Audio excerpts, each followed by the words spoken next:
Bonjour chers compatriotes, j'espère que vous allez bien, c'est toujours moi. Je viens aujourd'hui pour me poser une question ensemble. Que se passe-t-il au Parti démocratique gabonais? Que se passe-t-il au PDG, chers compatriotes? Durant des décennies, chers compatriotes, le PDG a vidé les partis politiques dans ce pays. Le PDG a contribué à la destruction des appareils politiques de ceux qu'on appelait les opposants ou bien ses adversaires désignés. Depuis 1990, on a vu les bûcherons. Les militants du bûcheron, sinon l'ensemble des militants du bûcheron, avaient déserté au détriment du PDG. L'OFAR, le RNP à la suite, l'UPG, l'UPNR, le Morena de feu Simon Oyonaba étaient disloqués au point qu'on avait vu des mouvances. Morena unioniste, Morena originel, ainsi de suite.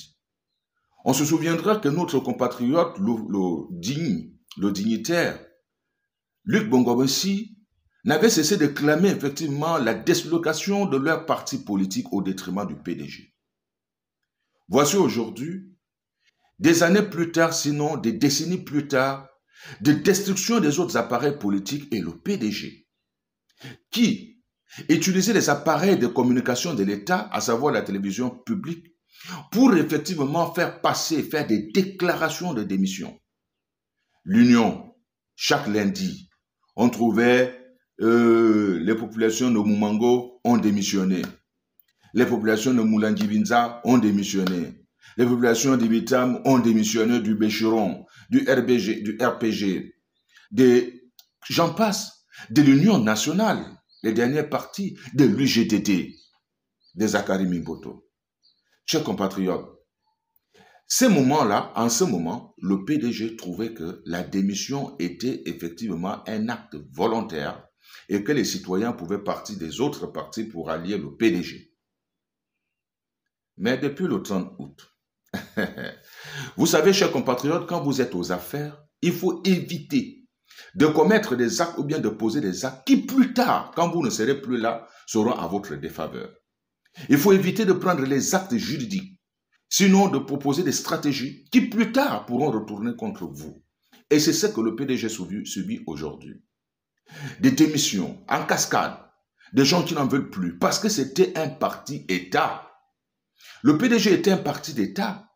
Et les différentes personnes, sinon les différents adhérents du PDG, avaient un principe idéologique, on ne tourne pas le dos au pouvoir. Vous vous en souviendrez de cette phrase-là que tout le monde pouvait chanter en chœur quand il s'agissait effectivement de rallier le PDG. Je ne peux pas m'opposer au pouvoir. Je ne peux pas tourner le dos au pouvoir. Nous sommes des Bantous pour la plupart. Nous savons ce que ça signifie. On ne tourne pas le dos au pouvoir. Et c'est ça que, par cette stratégie de recrutement, qu'aujourd'hui le PDG ne peut pas être surpris de perdre ses militants. Parce que le principe reste le même. C'est l'idéologie du PDG. On ne tourne pas le dos au pouvoir. Pourquoi ceux qui détiennent l'appareil PDG aujourd'hui pensent qu'ils peuvent tourner le dos au pouvoir? Mais les mêmes pratiques produisent les mêmes effets. Nous en sommes aujourd'hui en train de voir un parti qui est apparent comme un serpent qu'on a coupé en deux et dont la tête est en train de rechercher effectivement. Je disais plutôt que le PDG devient aujourd'hui comme un serpent qu'on a coupé en deux et dont le côté tête effectivement cherche à s'agripper un arbuste afin de déverser le venin. Le PDG est à l'agonie. Le PDG est fini. Parce qu'aujourd'hui, le PDG a perdu effectivement les mécanismes de maintien ou de sédentarisation politique. Et c'est de ça qu'il s'agit. Alors, comment comprendre? Et là-dedans, il semble avoir des deux poids, deux mesures dans le cas des démissions. Chers compatriotes, vous le savez si bien, les populations du Wellington ont toujours été pour le PDG, pour la plupart, entre griffes. On a vu parfois rafler l'ensemble des sièges. Les gens du Wellington, sinon les ténors des PDGistes du Wellington, ont toujours été qualifiés par la majorité des autres Gabonais de traîtres, des gens qui étaient à la sorte de d'eux.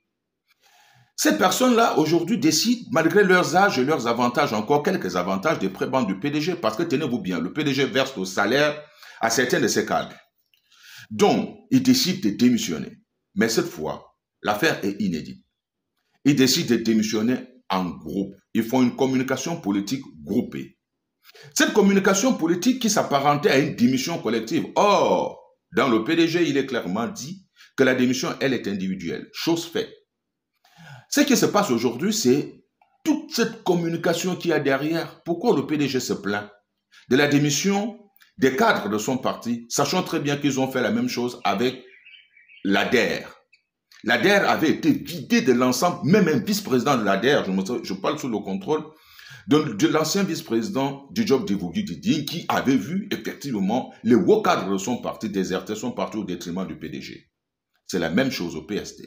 C'est la même chose chez les bûcherons, je disais déjà à l'entame de mon propos. Alors, pourquoi le PDG aujourd'hui semble se plaindre? Pourquoi les PDG se plaignent? Pourquoi les cadres tenant les gestionnaires du PDG aujourd'hui se plaignent? Vous ne devez pas vous plaindre.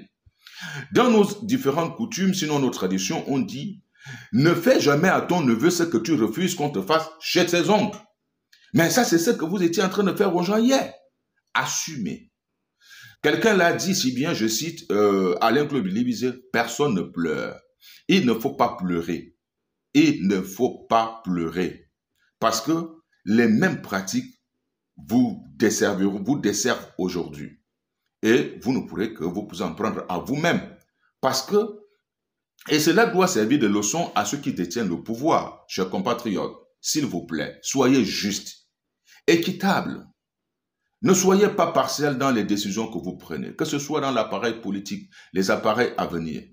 Et je ne pourrais pas finir, puisqu'on parle des partis politiques, chers compatriotes, je dis toujours chapeau au chef de l'État, tout simplement parce qu'il a su mettre du doigt là où ça fait mal, avec effectivement, ce n'est pas l'imposition, l'application des recommandations du dialogue. 5 députés, 30 élus locaux, alors, et 18 000 adhérents.